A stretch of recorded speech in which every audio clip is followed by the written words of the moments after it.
welcome back, my pretties, to another Sam After Dark. You're seeing me this time, like we did originally. So I'm going to tell you a spooky story I found on Reddit today, or tonight, whenever you're watching this. It is called Horrific Hauntings. It's a thing on Reddit that they have. They have quite a few stories by horrific hauntings, but this one is called Demons in the Family Roots. So let's get started. It's a 7-minute read, so let's see what happens. It seems scary, so let's see. Okay.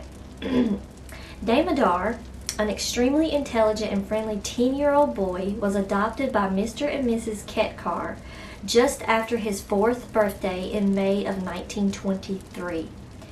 He gelled well with his new family and quickly became one of them. He was living the life any poor orphan would dream of until his 15-year-old biological elder brother named Krishna joined him in the summer of 1927. Krishna moves in with the family. Krishna. When Dr. Ketnar found Krishna, he was completely malnourished and lived in extremely bad conditions. Dr. Ketkar figured out that he was being exploited and overworked in a tea shop. He arranged for Krishna to be put under the care of a clerk while attending school. This setup seemed to be successful for the first year, but things would take an awkward turn from then onwards. On the very first day of his 2nd year at school, while Krishna was walking on a corridor with a shovel in his hand, he suddenly blacked out. The very next moment, he found himself standing in a completely different spot without the shovel in his hand. Krishna was not able to comprehend what was going on around him and decided to seek the help of the clerk who was taking care of him. The clerk, however, did not take him seriously, thinking that the boy was joking, but as he kept telling him about the way he was getting teleported, he slowly started to believe him. Within a few weeks after this incident, the clerk reached out to Dr. Ketnar and asked him to take Krishna off of his custody, as he felt that paranormal events were happening around the boy. Thus, feeling bad for the traumatized kid, Dr. Ketnar decided to take him under his wing and took him to his house. Dr. Ketnar's house was being inhabited by him, his wife, his sister-in-law named Cohen, and Damodar before Krishna moved in and after he moved into the house. Dr. Ketnar's wife and sister-in-law started taking care of him on a basis of a repetitive schedule. The sisters initially thought that the creepiness that surrounded Krishna was because of his sleepwalking, but they would soon understand that their assumptions were wrong. So, okay, this dude's got something wrong with him. The family witnessed to the paranormal. One night in August of 1927, while Cohen was observing Krishna sleep, she saw a 16-inch long mirror get thrown off the wall above him. However, instead of crashing down, the mirror landed slowly as if something invisible was slowly pacing it down. Cohen rushed to make sure that it was an accident and that the thread that connected the mirror to the nail must have worn off, but when she gave it a closer look, she noticed that the thread was completely intact and the nail was firmly present in the wall. This indicated that the mirror was intentionally removed from the nail on the wall, but Cohen and Krishna were the only ones in the room, where Cohen was watching it happen and Krishna was sound asleep throughout the incident. A couple of nights later, Cohen saw a heavy paperweight slowly descend through thin air and gently land on a glass table without any commotion. Even this time, the kid was fast asleep when this happened. The same week, the family was woken up by a deafening banging sound, and it seemed to be coming from the room in which Krishna was sleeping. When they rushed to his room to see what caused the sound, they saw Krishna unconscious on the floor with the heavy wooden table he was sleeping on being turned 45 degrees towards him. He was surrounded by deranged furniture, books, and apparel. When Dr. Ketnar brought Krishna to his senses, he told Ketnar that something had thrown him off the bed and the impact he had while hitting the floor made him go unconscious. Wow. By the end of 1927, the story of the eerie events surrounding Krishna spread across the neighborhood, and the skeptical neighbors who thought it was a hoax started asking him to stay with them during the nights, but these These stays would not last for more than a couple of days, as the strangeness around him was too much for them. Things used to disappear around Krishna in broad daylight, only to reappear at a completely different spot later. Also, coins used to sporadically fall out of thin air. Wow, that's kind of scary. Haunting the younger brother. In early 1928, the activities that surrounded Krishna started happening around his younger brother, Damodar. One day, while Miss Cohen was enjoying her breakfast, sitting at the dining table, Damodar's ball came rolling from the dark hallway with extreme force and hit her hand on her, or hit her hard on her ankle, thus injuring her. So the ball hit her ankle really hard and it injured her. Just a few days after this incident, his closet burst open and one of his toys flew past him, and Miss Cohen, with extreme force as if someone was trying to hurt them. Although creepy, these events did not cause any major harm, but things escalated the very next day. The next day onwards, every time Damodar tried to eat or drink something invisible forcefully pulled them off of him. No matter how hard he tried to grip these things, they still kept flying away from him. This went on for 7 days, and the poor boy was left completely dehydrated and drained out of energy.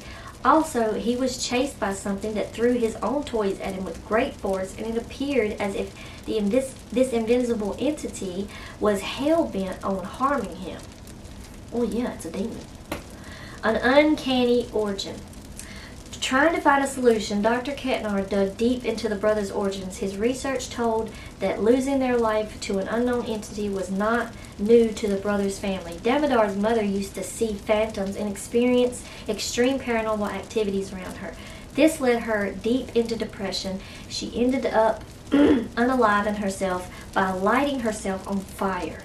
A few months after her death, her elder son, Damodar and Krishna's elder brother, started seeing the phantoms his mother saw, and no matter how hard he tried, his guardian never believed him. With the paranormal events getting worse every day and him not getting any sort of help, the 9-year-old decided to kill himself instead of living with the trauma.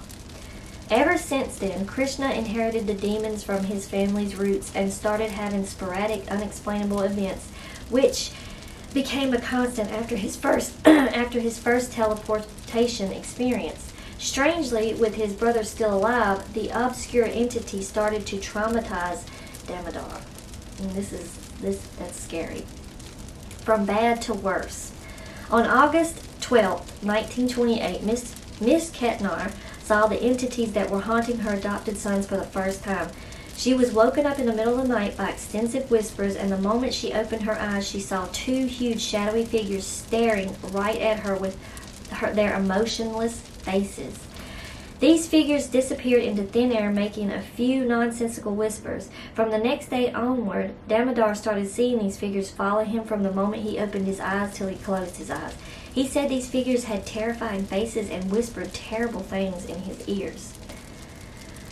With time, Damodar started feeling hard pushes on his back while he stood near the stairs, and he had to literally sit down to save himself. These pushes slowly evolved into getting thrown and him being levitated, I guess. These events were affecting the mental health of the kid, and he started to get depressed just like his biological mom. Damodar was almost always frightened, grew extremely pale, and started having issues with his physical health as well. Things got so bad that one day his pulse was almost gone, and a doctor had to be called to revive him. The doctors, despite multiple checkups, were not able to find any underlying cause, as Damodar appeared to be completely healthy both mentally and physically. Multiple exorcisms were performed on the kid, but it only made things worse. In April of 1929, the entity grew even more violent as thick bite marks filled with thick, bubbly saliva started appearing on Damodar's neck, legs, and hands. He was also brutally scratched by the entity, which left his body covered with horrific, bloody scratch marks. Damodar's baby sister, who was also adopted by the family just a few months back, was strangled by the entity with her own hair and almost died. The events did not stop there, as the little girl's thumb was being sporadically hit and cut by this entity. Damodar's dress was being torn, making audible tearing sounds while he still wore them, and rusty blades were being thrown across the room to hurt Damodar. The aftermath. A couple of more exorcisms were performed, but nothing seemed to help the boy nor find what had latched itself to him. There were multiple claims made by the exorcist, but they remained just claims. The story of this terrible haunting appeared in the May 1930 issue of the American Society of Physical Research. And what happened to Damodar and his siblings after that stays a mystery. So, okay, that's a little scary because, and I only say that because demons, to me, personally, not everybody believes in demons, and that's fine, but to me, demons are very real. They just, in my opinion, are always around us and are always listening. Now, as far as possessions, I'm not sure why only certain people get possessed and then some people don't. I mean, if demons can do that, like, you know, you would think they would do it more often, but I don't know. It's all very strange, demonic activity, and it seems that if you research it, if you start researching it, I've heard just from personal accounts from people that I know and live in where I live. There was a preacher that was doing demonology and started studying it because he was a pastor, but he wanted to know more about demons. And when he started studying demonology, things started happening to him. And he was getting attacked. Like, not like physically attacked, but, you know, papers being slung off of his desk. His doorbell would be rung multiple times, like over and over again. They would go to the door and there was nothing there. Like, that is experience, like, that's crazy to me. So I found that kind of a creepy story, especially where this is a case of adoption, and these people adopted these kids, and turns out they have a history of demonic attachment in their family.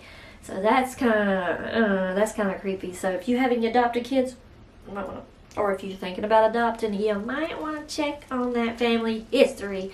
Make sure there's no demonic things happening there. I'm just saying. But, yeah. But I hope you guys enjoyed this episode of Sam After Dark and that story. I know I kind of read it really fast, but the clock is ticking and I got somewhere to be. But I wanted to make sure I got this out for you guys. So, yeah. I hope you enjoyed it. And let me know in the comments below what you think about demons. What is your thoughts? Have you had any demonic experiences? And what did you do? And have you ever been possessed?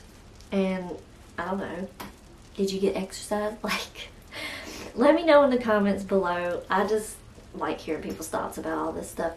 And if you're new, hit the subscribe. And for anyone that has newly subscribed, thank you so much. I so much appreciate it. Thank you for giving this weirdo a chance. I'm just trying. I don't know. But, you are all appreciated. Thanks to everyone that always comments. You're so kind. And for hitting the like button. Like, you're great. You're great. You're great. Like, you're great. Anyways, until next time, I hope you guys have a good weekend. And I will see you Monday with a Let's Talk Pretty Paranormal and with a makeup time and a story time with that. But yeah, until next time, bye. Don't forget to sleep with your lights